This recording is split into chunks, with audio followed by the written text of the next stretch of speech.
I was standing in my garage on a crisp October morning when my phone rang with a number I didn't recognize. And that call would spiral into the most absurd 3 weeks of my entire life. The voice on the other end belonged to Officer Martinez from the Riverside Police Department in California, asking if I could come outside to discuss a complaint filed against me by my neighbor. My hands went cold because I had no idea what I could have possibly done wrong. I'm Peter Campbell, a software engineer who works from home, and I keep to myself in this quiet subdivision called Meadowbrook Estates. I pay my dues, follow the rules, and generally try to avoid drama at all costs. When I walked outside, I saw Officer Martinez standing next to his patrol car talking to Brenda Patterson, the head of our homeowners association, and quite possibly the most difficult person I had ever encountered in my 32 years on this planet. Brenda was wearing her usual outfit of pressed khaki pants and a polo shirt with the HOA logo embroidered on it. Her blonde hair pulled back so tightly I wondered if it gave her headaches. She was gesturing wildly at her driveway, which sat across the street and 2 houses down from mine, pointing at what appeared to be a pile of autumn leaves scattered across her pristine concrete. "There he is, officer," Brenda said, her voice sharp enough to cut glass. "That's the man whose negligence has created a hazardous condition on my property." I walked over slowly, genuinely confused. "I'm sorry, what's going on here?" Officer Martinez looked uncomfortable, which immediately told me he knew this was probably a waste of his time. "Mr. Campbell, Mrs. Patterson here has filed a complaint stating that leaves from your trees have blown onto her driveway and you've refused to clean them up. She's claiming it's a safety hazard and that you're in violation of the HOA regulations." I looked at Brenda's driveway, then back at my own property. "Officer, I don't even have any trees in my front yard. I moved in 6 months ago, and the previous owner had removed them all to install solar panels." Brenda's face turned an interesting shade of red. "Don't lie, Peter. These leaves clearly came from your property. The wind blows from your direction, and you're responsible for any debris that lands on other people's property according to Section 12.7 of the HOA bylaws." "That's not how wind works," I said, trying to keep my voice calm. "And even if it were, I literally have no trees that could drop leaves. You can see my front yard from here." Officer Martinez glanced at my property and nodded.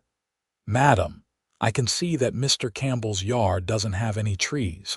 Where exactly do you think these leaves are coming from?" "From his backyard, then," Brenda snapped. "Or he's deliberately throwing them onto my property to harass me. Either way, he needs to clean them up immediately, or I'm going to fine him $500 per day as outlined in the HOA covenant." I felt my jaw drop. $500 per day. For leaves that didn't even come from my property. Officer Martinez held up his hand. "Madam, I can't enforce HOA regulations. That's a civil matter between you and Mr. Campbell. However, I can tell you that filing false police reports is a crime, and if these leaves didn't come from his property, you might want to reconsider your approach here." Brenda's eyes narrowed. "Are you threatening me, officer?" "I'm advising you," Martinez said patiently. "This seems like something you two should work out without involving law enforcement. Have a good day." He nodded to me and got back in his patrol car, leaving me standing there with an furious Brenda. "This isn't over," she said. "I'm calling an emergency HOA meeting, and we're going to discuss your behavior. You have until 5 o'clock today to clean my driveway, or the fines start tomorrow." She turned on her heel and marched back to her house, leaving me standing there trying to process what had just happened. I pulled out my phone and called my friend Derek, who lived 3 streets over in the same neighborhood and had warned me about Brenda when I first moved in. She did what? Derek said when I explained the situation. Dude, that's insane even for Brenda. Everyone knows she's the one with all the massive oak trees in her yard. What oak trees? I asked, walking down the sidewalk to get a better view of Brenda's property. Go around to the side. She's got like 4 huge oaks in her backyard. They drop leaves like crazy every fall. Last year she tried to fine the Hendersons for the same thing, but they fought it and won.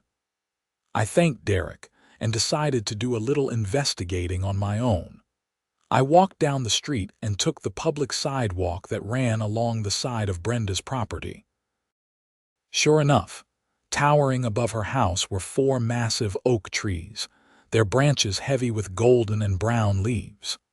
Even as I stood there, I watched several leaves break free and drift down into her driveway.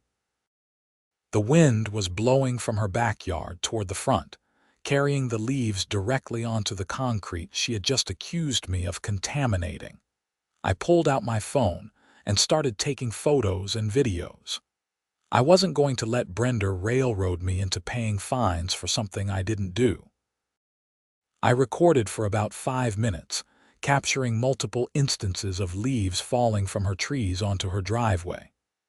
I made sure to include timestamps and clear shots of her house number in the footage. When I got home, I immediately started researching California property law and HOA regulations. I spent the next 3 hours reading through case law, and what I found was interesting. HOA boards could impose fines for legitimate violations, but those fines had to be reasonable, and the violations had to be actual breaches of the covenant.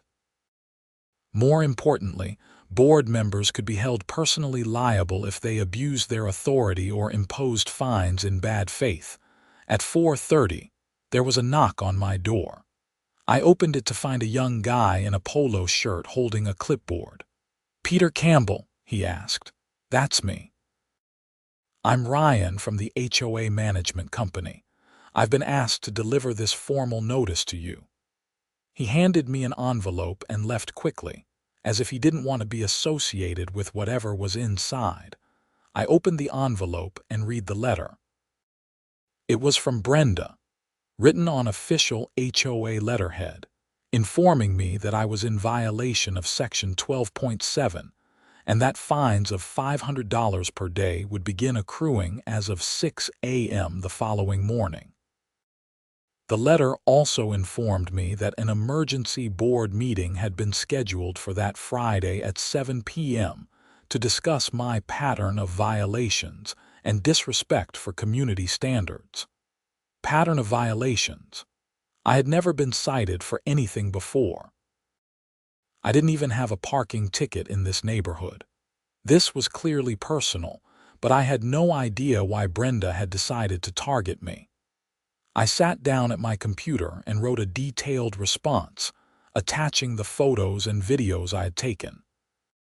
I explained calmly and clearly that I had no trees on my property, and that the leaves in question were clearly falling from her own oak trees in her backyard. I cited the relevant property laws and requested that the fines be withdrawn immediately. I sent the email to Brenda, copying the other 4 members of the HOA board, and then I called Derek back. "Do you know a good lawyer?" I asked. "You're going to fight this?" Derek sounded excited. "Good for you, man. Yeah, my wife used Jennifer Morrison when she had a contract dispute last year. She's sharp and she doesn't take garbage from anyone." I called Jennifer Morrison's office first thing the next morning and explained my situation. She listened carefully and then laughed, but not unkindly. "Mr. Campbell, I've dealt with Brenda Patterson before. She has a history of using her HOA position to bully people she doesn't like. The good news is that you have excellent documentation. The bad news is that fighting this could take time and money. Are you prepared for that?" "I'm not paying $500 a day for leaves from her own trees," I said firmly. What do I need to do? Jennifer outlined a strategy.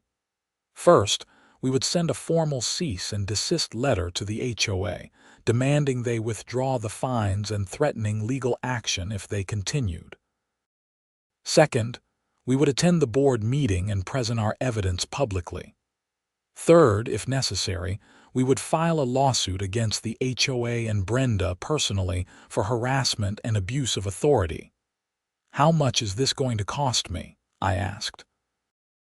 My retainer is $3,000, but honestly, I think we can resolve this before it goes to court. Brenda likes to push people around, but she usually backs down when someone pushes back. The problem is most people just pay the fines because it's easier than fighting. I agreed to hire her and sent over the retainer that afternoon. Jennifer worked fast. By Thursday morning, the HOA had received a formal cease and desist letter laying out exactly why the fines were illegitimate and warning of legal consequences if they continued. She also filed a formal complaint with the California Department of Real Estate, which oversees HOA management companies in the state. Thursday evening, I got an angry phone call from Brenda. "How dare you threaten legal action against the HOA?" she hissed.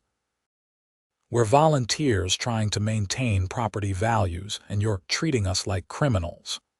Brenda, you called the police on me for leaves from your own trees, and then threatened me with $2,500 in weekly fines. What did you expect me to do? Those leaves came from your property, and I have witnesses who will testify to that." "Really? Who are these witnesses, and what exactly did they witness? Because I have video evidence showing leaves falling from your oak trees onto your driveway." There was a long pause. "The meeting is still happening tomorrow night. I expect you to attend and to show proper respect to this board." She hung up before I could respond. I called Jennifer and told her about the conversation. "Good," she said. "Let her dig herself deeper.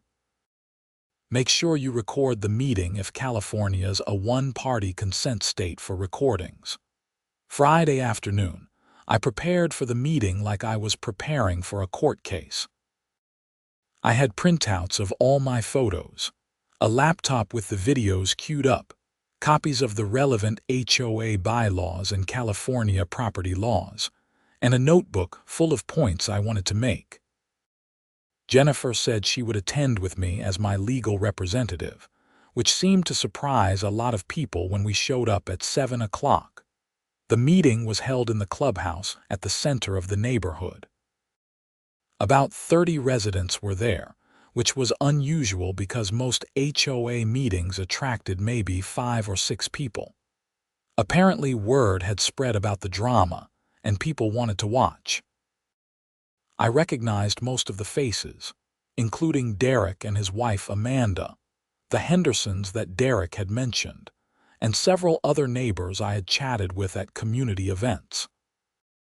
Brenda sat at the front of the room with the other 4 board members. Tom Richards, an elderly retired accountant who seemed to go along with whatever Brenda said. Susan Lee, a middle-aged real estate agent who had always been friendly to me. Gary Phillips, a younger guy who worked in construction. And Margaret Torres, a grandmother who had lived in the neighborhood for 20 years.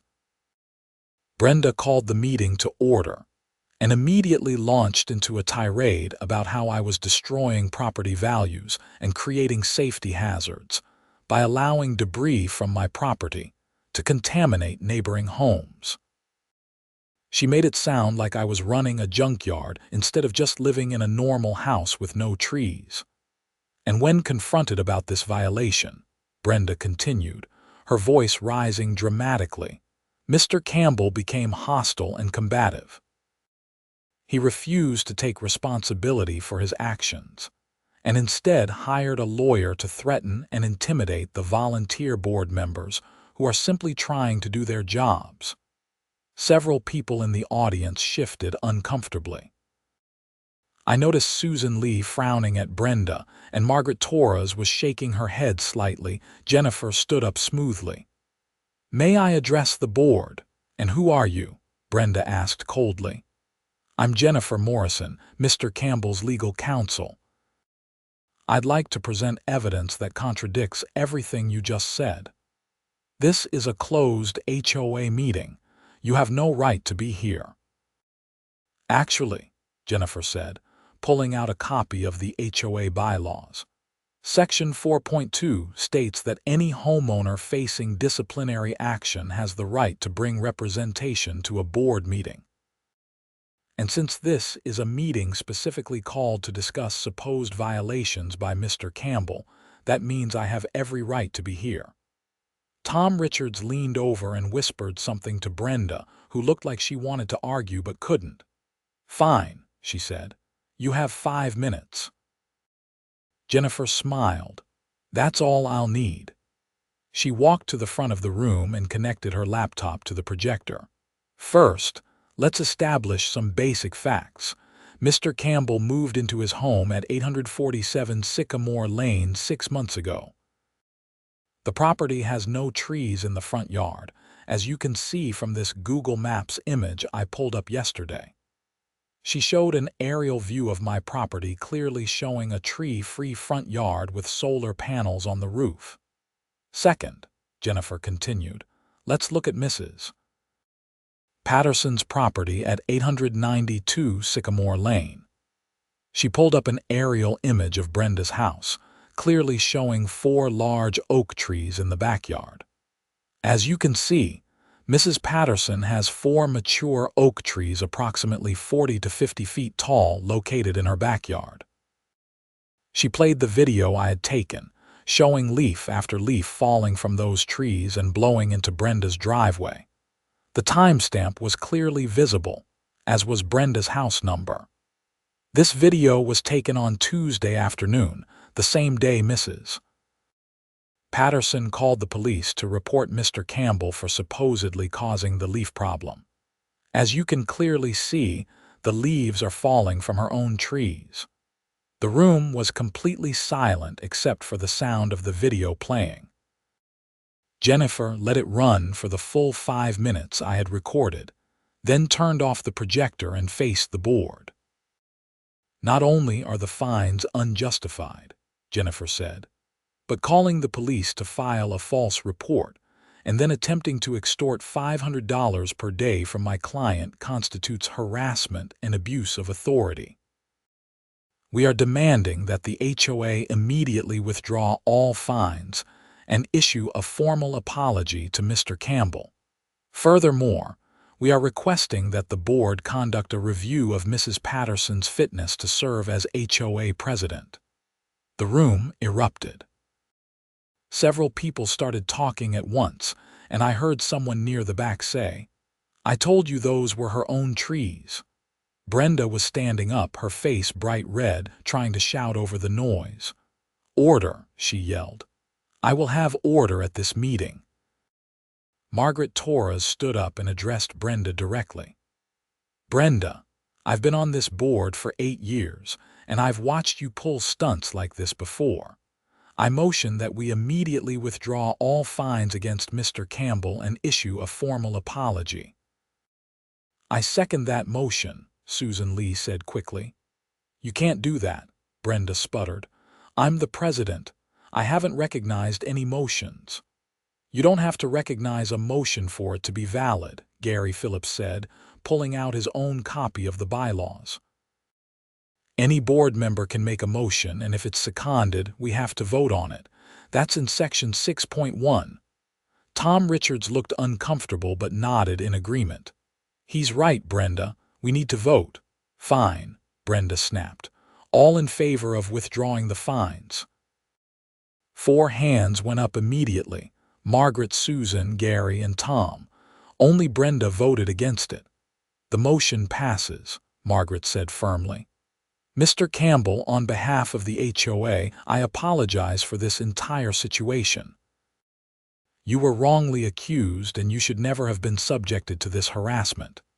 The audience applauded, and I felt a wave of relief wash over me. But Jennifer wasn't done. "I appreciate the board's willingness to correct this error," she said. However, we still have concerns about Mrs. Patterson's conduct. Filing a false police report is a crime, and using her position to harass a homeowner is a violation of her fiduciary duty to the HOA. Now, wait just a minute, Brenda interrupted. I didn't file a false report. I genuinely believed those leaves came from his property. Even though his property has no trees? Jennifer asked. And even after he pointed that fact out to you, you still demanded he pay the fines. That's not a mistake, Mrs. Patterson. That's malicious. Susan Lee raised her hand. I motion that we hold a vote of no confidence in Brenda Patterson as HOA president. This time, several people in the audience gasped. A vote of no confidence was serious, and it almost never happened. But I could see from the faces of the other board members that they were tired of Brenda's behavior. I second, Gary Phillips said immediately. Brenda looked genuinely shocked. You can't be serious. I've been president of this HOA for 6 years. I've kept this neighborhood beautiful. I've maintained property values. You've also driven away good residents and created a hostile environment, Margaret said quietly. I've had 3 people tell me in the last year that they were considering moving specifically because of how you run this board. That's not leadership, Brenda. That's tyranny. The vote was 4-1 again, with only Brenda voting in her own favor. She stood up, grabbed her papers, and stormed out of the room without another word. The remaining board members looked at each other awkwardly, and then Margaret turned to the audience. I apologize for that unpleasant display, she said. We'll need to hold an election for a new president, but in the meantime, I'll serve as interim president. This meeting is adjourned. People came up to me afterward to congratulate me and to apologize for what I had gone through. Derek clapped me on the back and said, I told you she was crazy, but that was even worse than I expected. The Hendersons, an older couple in their 60s, introduced themselves properly for the first time. We went through something similar last year, Mrs. Henderson said. Brenda tried to fine us because our mailbox was supposedly the wrong shade of black. We had to get paint samples professionally analyzed to prove it matched the approved color. Cost us $800. Why didn't anyone remove her from the board before now? I asked. Mr. Henderson shrugged. Most people don't want the drama. They just pay the fines or fix whatever she complains about and move on. You're the first person who actually fought back hard enough to make a difference. Jennifer and I left the meeting and sat in her car for a few minutes to debrief. That went better than I expected, she said. Usually these things drag out for months. The fact that the other board members were willing to act so quickly tells me they've been waiting for someone to stand up to her. You think she'll try to retaliate? I asked. She might, but she has no authority anymore, and if she harasses you personally, you can get a restraining order. Document everything and call me if she contacts you for any reason. I drove home feeling exhausted but vindicated. When I pulled into my driveway, I noticed that Brenda's driveway was covered in even more leaves than before. Apparently, she hadn't bothered to clean them up after all her righteous indignation about safety hazards. The next morning, I was working at my computer when I heard a commotion outside. I looked out the window and saw a truck from a tree service company parked in front of Brenda's house. 2 workers were setting up equipment, and Brenda was standing on her lawn gesturing at her oak trees. I watched as they spent the next 4 hours cutting down all 4 of the trees. It seemed like an extreme reaction, but I figured it was her property and her decision. What I didn't expect was the letter that arrived in my mailbox that afternoon. It was from Brenda, written on personal stationery instead of HOA letterhead. The letter demanded that I reimburse her $12,000 for the cost of removing her oak trees, claiming that I had forced her to do it by creating a hostile legal environment, and threatening her with financial ruin. I immediately forwarded the letter to Jennifer, who called me back within an hour. "Is she serious?" Jennifer asked. "She cut down her own trees and now wants you to pay for it." "Apparently so." "What do I do?" "Nothing. Don't respond to her at all. She has no legal basis for this demand, and if she tries to pursue it, we can add it to a harassment complaint. Actually, this might be the evidence we need to pursue legal action against her." "I just want this to be over," I said. "I don't want to spend months dealing with lawyers and court dates." "I understand, but Peter, she's not going to stop unless someone makes her stop. Let me send her a response on your behalf, making it clear that you won't pay a single cent and that any further harassment will result in legal action." I agreed, and Jennifer sent the letter that day. I hoped that would be the end of it, but I underestimated Brenda's determination to make my life miserable. Over the next week, strange things started happening. Someone reported my car to the police as abandoned, even though it was parked in my own driveway. I got a notice from code enforcement claiming that my lawn was overgrown, which it wasn't. Someone filed a complaint with the city saying I was running a business out of my home without a permit, which was nonsense because working remotely for an established company didn't require any special permits. Each time, I had to take time out of my day to deal with these false reports. The police were understanding after the first time, and Officer Martinez actually apologized when he showed up for the second fake complaint. "Mr. Campbell, I think someone is harassing you," he said. "Have you had any ongoing disputes with neighbors?" I explained the entire situation with Brenda, and he nodded knowingly. "Mrs. Patterson, yeah, we've dealt with her before. She calls us about once a week for various complaints, most of which turn out to be nothing. Let me make a note in our system that you're being targeted. If these calls keep coming, we might be able to do something about it." The code enforcement officer was less sympathetic. "Look, I have to follow up on complaints," he said. "I can see that your lawn is fine, but I still have to document that I investigated. If you want these complaints to stop, you need to figure out who's filing them and deal with it directly." "I know who's filing them," I said. "What can I do about it?" He shrugged. "Get a lawyer, I guess. It's a civil matter." I called Jennifer again and told her about the escalating harassment. "Okay," she said. "This is officially out of hand. I'm going to file for a restraining order on your behalf, and I'm also going to send a letter to the HOA board informing them of Brenda's behavior. If she's still filing complaints using HOA letterhead or authority, that's a problem they need to address." The restraining order hearing was scheduled for 2 weeks out, which meant 2 more weeks of potential harassment. Jennifer filed an emergency motion to expedite it, but the court was backlogged and the best they could do was 10 days. During those 10 days, the harassment continued. Someone called animal control and reported that I had an aggressive dog, which was particularly absurd because I didn't own any pets. Someone filed a complaint with the homeowner's insurance company claiming I had a trampoline in my backyard that wasn't properly secured, which was also false. Each false report required me to prove the negative, which was frustrating and time-consuming. The breaking point came when I received a letter from my employer's HR department asking me to call them urgently. When I called, the HR director, Karen Walsh, sounded concerned.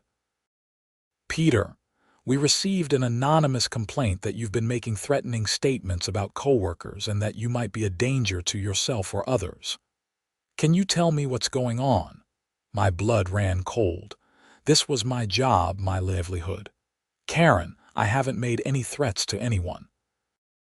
I work from home and barely interact with coworkers outside of video calls.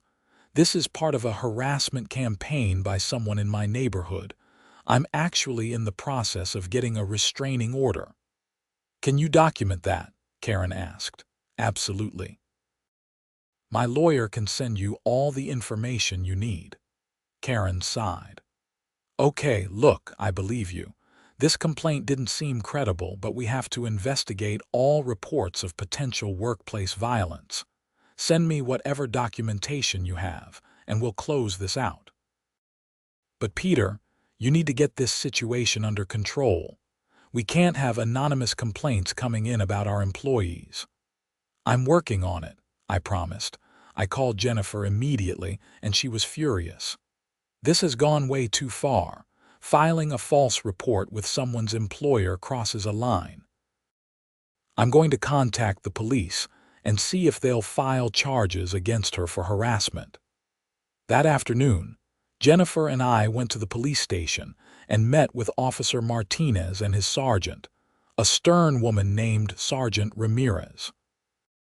We presented all the documentation: the original leaf incident, the false HOA fines, the letter demanding tree removal costs, and the list of all the false reports filed in the past 2 weeks.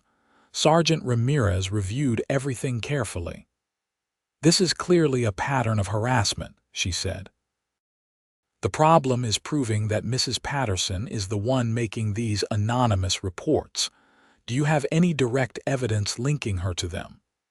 "Some of the reports were filed using her name," Jennifer said, "but others were anonymous calls. However, given the timing and the fact that this all started immediately after Mr. Campbell challenged her authority at the HOA meeting, it seems pretty clear who's responsible." "Seems clear and can prove beyond a reasonable doubt are two different things," Sergeant Ramirez said. "But here's what I can do. I can have an officer visit Mrs. Patterson and warn her that she's under investigation for harassment and filing false police reports. Sometimes that's enough to make people back off. And if the complaints continue after that warning, we'll have stronger evidence that she's the one behind them." Officer Martinez went to Brenda's house that evening while I waited anxiously at home. He called me afterward to let me know how it went. "She denied everything," he said. "Claims she hasn't contacted you at all since the HOA meeting, and that you're the one harassing her by spreading false rumors about her in the neighborhood. She said if the complaints don't stop, she's going to file her own restraining order against you." "That's ridiculous," I said. "I haven't done anything to her." "I know," Martinez said, "but that's how these things go sometimes. The good news is that I made it very clear that filing false reports is a crime and that we're watching the situation closely. If she's smart, she'll stop." But Brenda wasn't smart, or at least she was too angry to care about consequences. 2 days later, I got home from a grocery run to find my front door standing open. My heart pounding, I called 911 and waited in my car until police arrived. Officer Martinez and another officer cleared my house and determined that no one was inside, but someone had definitely been there. My home office had been ransacked. Papers were scattered everywhere, drawers were pulled open, and my computer monitor was smashed. Oddly, nothing seemed to be stolen.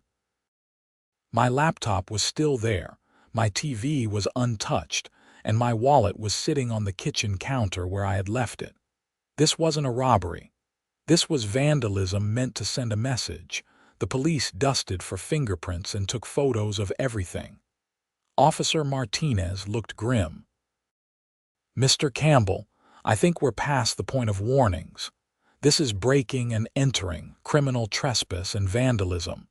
If we can prove who did this, they're looking at serious charges." "You think it was Brenda?" I asked, even though I already knew the answer. "I think it's extremely suspicious that this happened less than 48 hours after I warned her about the harassment complaints. Let me go talk to her again." I called Jennifer and told her what happened. She immediately drove over and helped me document everything. "This is actually good for our case," she said. then quickly added, "I mean, obviously it's terrible that this happened, but it shows a pattern of escalating behavior. The restraining order is definitely going to be granted now." Officer Martinez returned an hour later with interesting news. "Mrs. Patterson has an alibi. She was at a doctor's appointment in Riverside this afternoon and we verified it, so either she didn't do this or she had someone else do it for her." "Who would help her break into my house?" I asked. Martinez shrugged. "Angry family member. Friend who believes her side of the story. We're going to review any security camera footage from your neighbors to see if we can spot anyone approaching your house." The next day, the investigation took a surprising turn.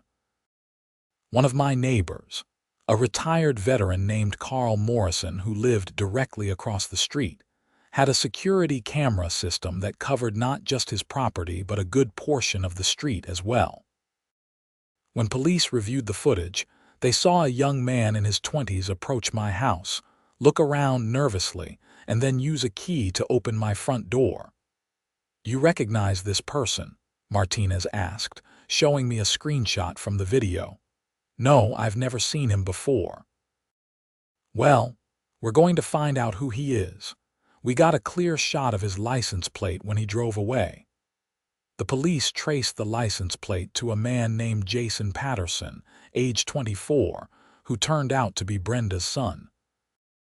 He lived in Los Angeles, but apparently had driven to Riverside to trash my house for his mother. When police went to his apartment to question him, he made the mistake of lying about his whereabouts, claiming he had been in Los Angeles all day. When confronted with the video evidence, he broke down and admitted everything.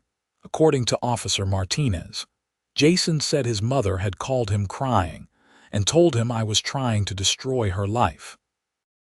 She said I had gotten her fired from the HOA, was spreading rumors about her in the neighborhood, and was trying to sue her for everything she owned.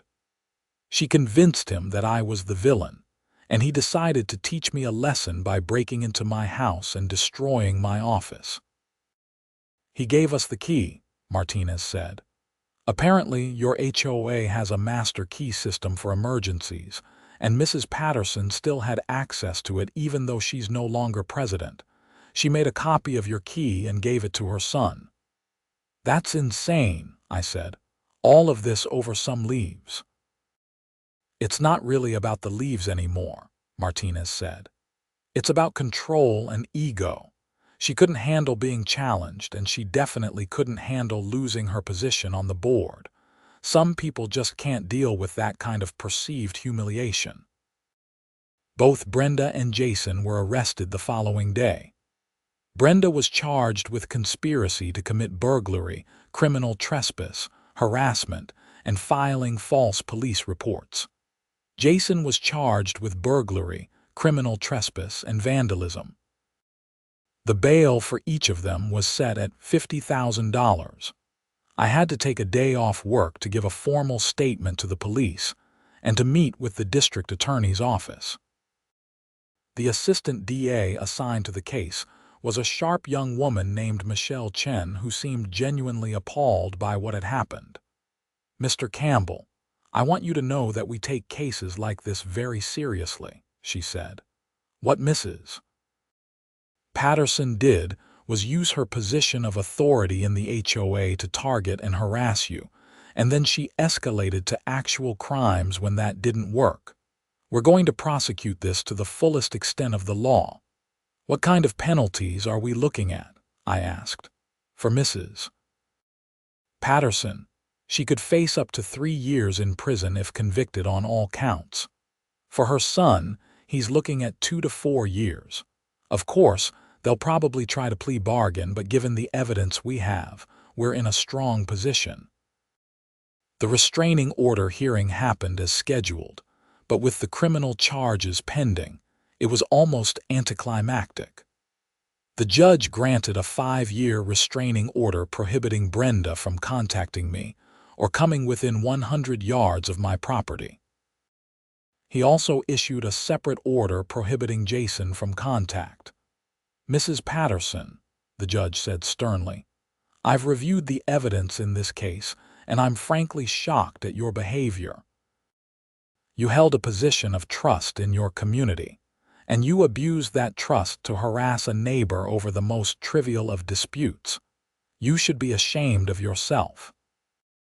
Brenda, who had been released on bail, stood there in her court clothes looking nothing like the confident HOA president who had called the cops on me just a month earlier.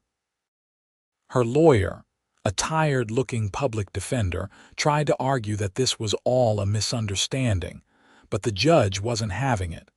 The criminal case took several months to work through the system. In the meantime, life in the neighborhood slowly returned to normal. Margaret Torres proved to be an excellent HOA president, focused on actual community improvement rather than petty enforcement. She even organized a neighborhood barbecue where people could air grievances and suggest improvements in a constructive environment. I got to know my neighbors better during this time.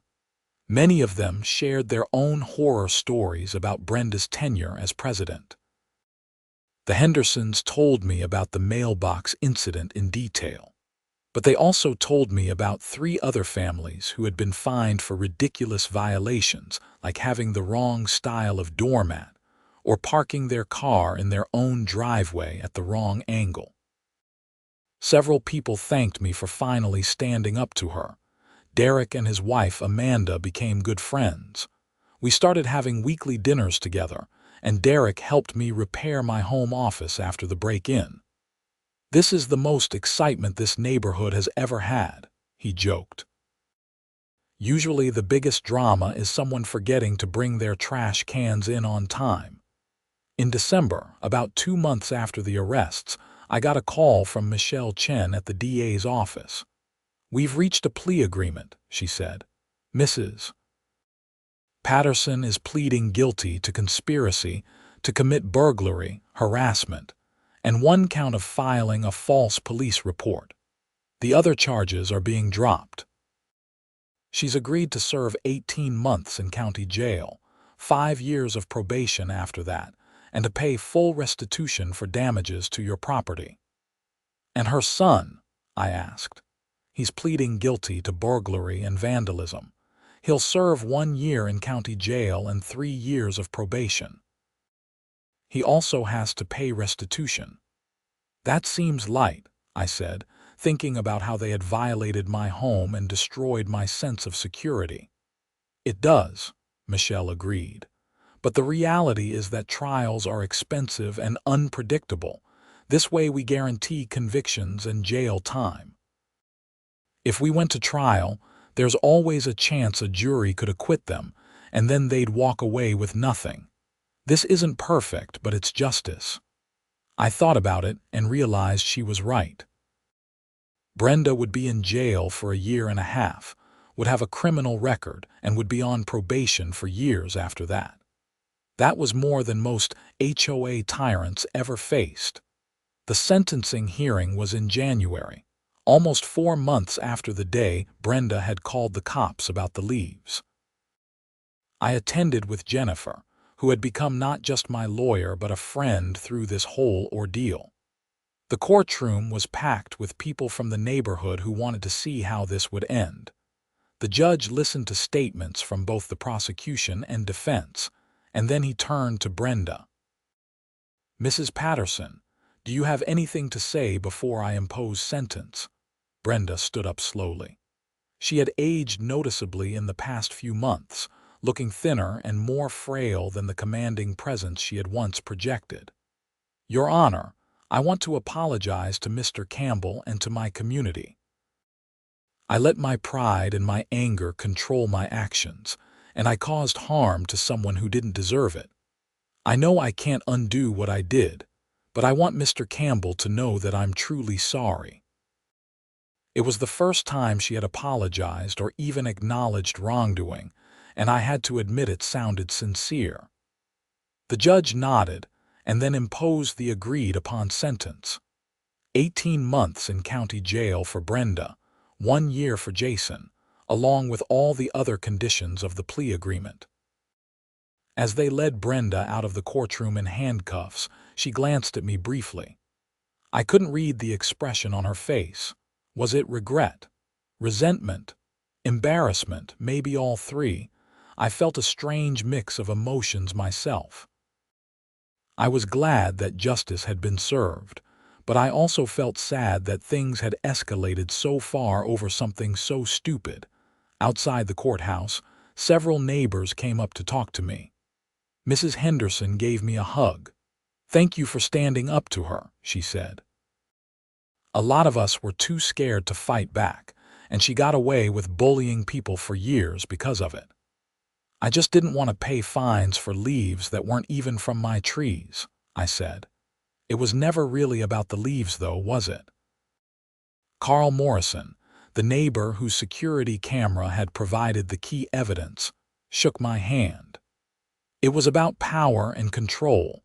Some people get a little bit of authority and it goes straight to their heads." Jennifer and I went to lunch afterward to celebrate the conclusion of the case. "So what are you going to do now?" she asked. "Stay in the neighborhood or look for somewhere with less drama?" "I'm staying," I said. "I like my house, I like most of my neighbors, and I'm not going to let what happened drive me away. Besides, Margaret is doing a great job with the HOA. It's actually pleasant now." "Good for you," Jennifer said. "Not everyone would be able to move past something like this." Over the next few months, life truly did return to normal. The HOA, under Margaret's leadership, focused on actual improvements like organizing neighborhood events, maintaining common areas, and addressing legitimate safety concerns. There were no petty fines, no harassment over trivial violations, and no more police calls over leaves. I became more involved in the community myself, attending HOA meetings regularly, and even volunteering to help with the neighborhood spring cleanup day. It felt good to be part of a real community instead of just a collection of houses subject to arbitrary rules. In March, I received a check from the court for restitution covering the damages to my property. Brenda and Jason were each required to pay half, and while it didn't cover all my expenses from lawyer fees and lost work time, it was something. More importantly, it represented accountability. One evening in April, almost 6 months after Brenda's sentencing, I was sitting on my front porch when Derek walked over. "Did you hear the news?" he asked. "What news?" "Brenda's husband is selling their house. He's moving to be closer to family in Arizona." I hadn't even thought about Brenda's husband through all of this. "I feel bad for him," I said. "He seemed like a nice guy. He wasn't involved in any of this." "Yeah," Margaret said, "he's been dealing with a lot. Not just his wife being in jail, but finding out what she did and having to face the neighbors after that. Apparently, he apologized to her personally." I watched the sun set over the neighborhood, thinking about how much had changed since that October morning when I got the call from Officer Martinez. A simple dispute over leaves had spiraled into arrests, jail time, and a complete restructuring of the HOA board. It seemed surreal. "You know what's funny?" I said to Derek. "She spent all that time and energy trying to make me clean up her driveway, and she never did clean up those leaves herself. They just blew around until winter came and they decomposed." Derek laughed. "That's perfect." "Hey, speaking of leaves, did you see that Margaret wants to organize a community tree planting day?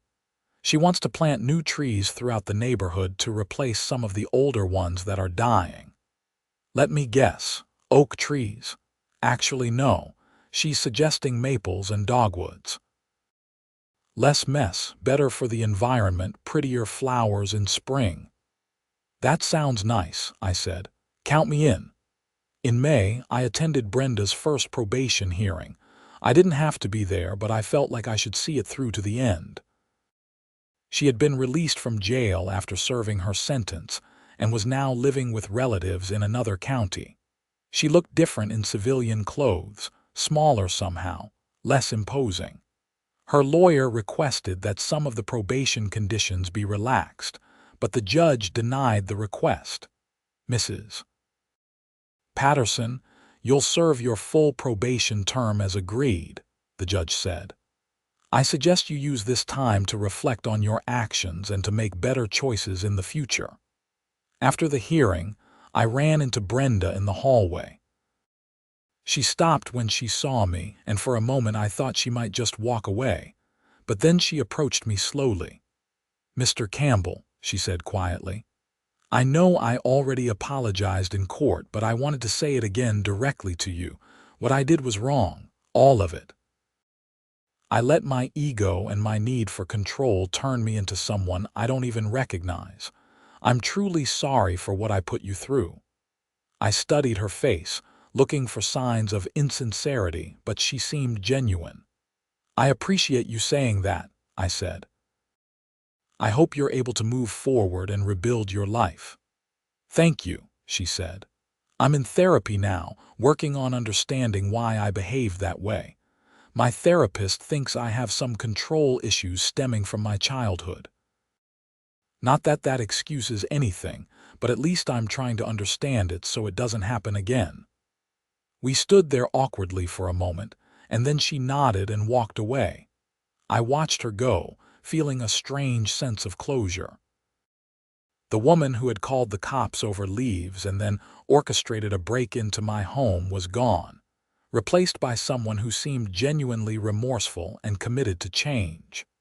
Whether that change would stick was anyone's guess, but at least she was trying. I drove home thinking about how a simple property dispute had escalated into a criminal case, and how important it was to stand up for yourself when someone abuses their authority. If I had just paid those fines to avoid conflict, Brenda would still be HOA president, still bullying people, still convinced that her authority made her untouchable. By fighting back, I had not only protected myself, but had helped improve the entire community. When I pulled into my driveway, I noticed that spring flowers were blooming in my front yard. I had planted them back in February, hoping to make the property feel more like home.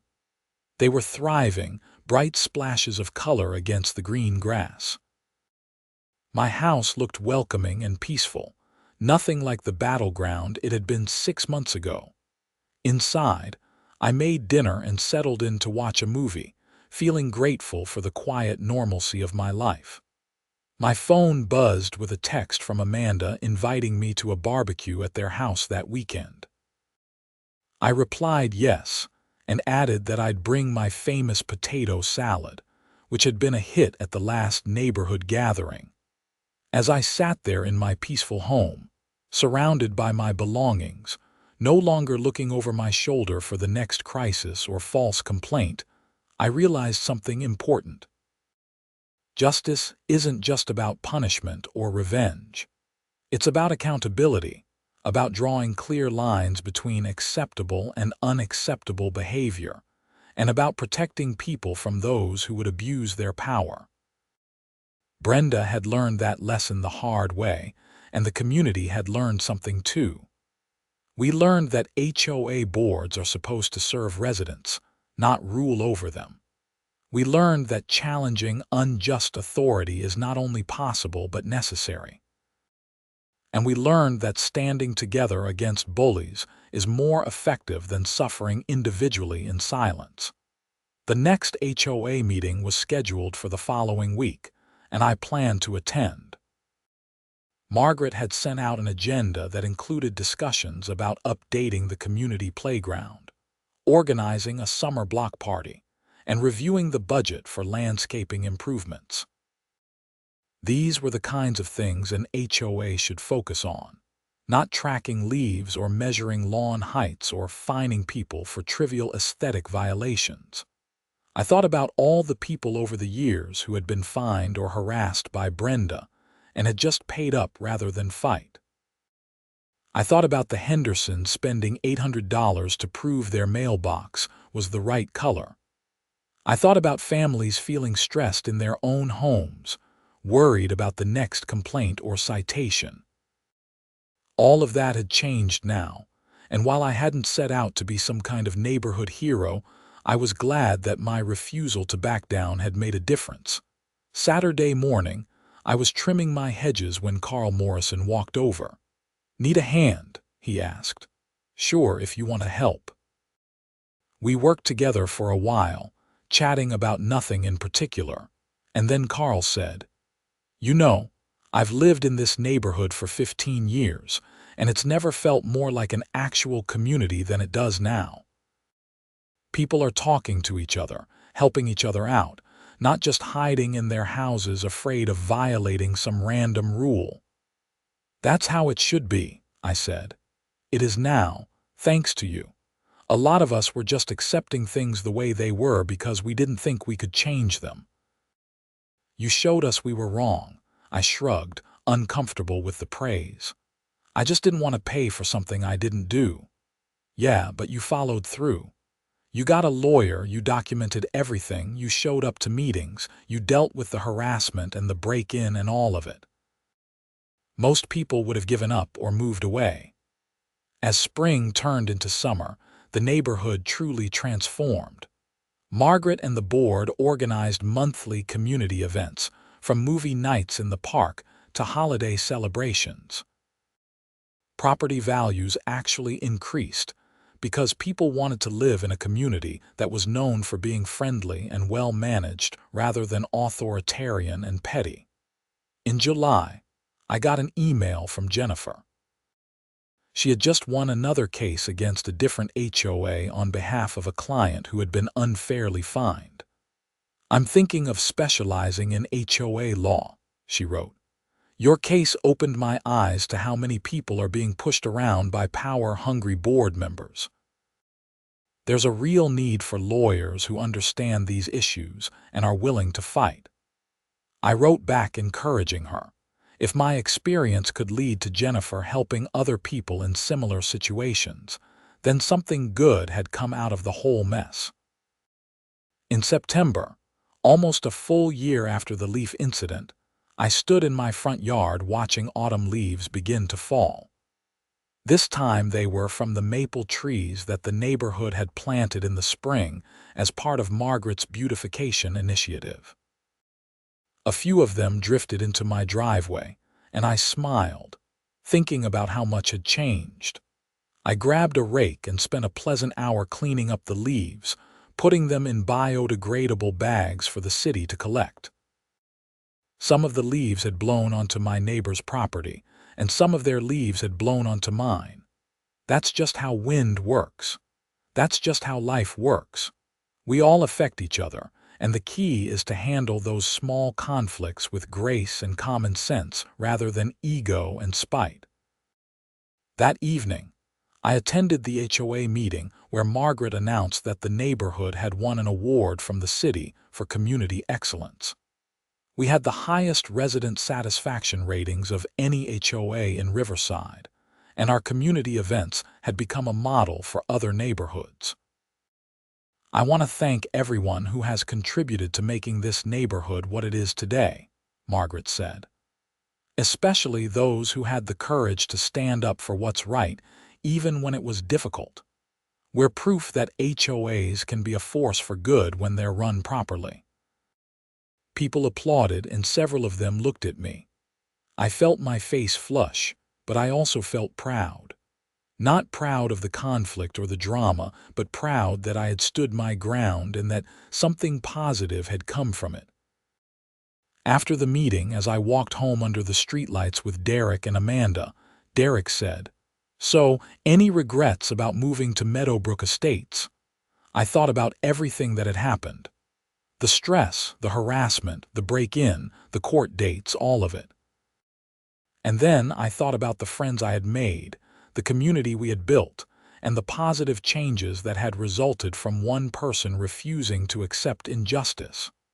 "No regrets," I said. "Not a single one." The leaves continued to fall that autumn, drifting peacefully onto driveways and lawns throughout the neighborhood. But this time, Nobody called the cops, nobody filed complaints, and nobody threatened fines. We all just raked our leaves, helped our neighbors when we could, and enjoyed living in a community that finally understood what it meant to be neighborly. And somewhere in another county, Brenda Patterson was serving out her probation, hopefully learning that authority is a responsibility, not a weapon, and that the smallest conflicts can have the biggest consequences when pride and power override common sense and human decency. The leaves had revealed her own trees as the source all along, just as the investigation had revealed her true character. Sometimes the wind of truth blows exactly where it needs to, clearing away deception and leaving only facts in its wake.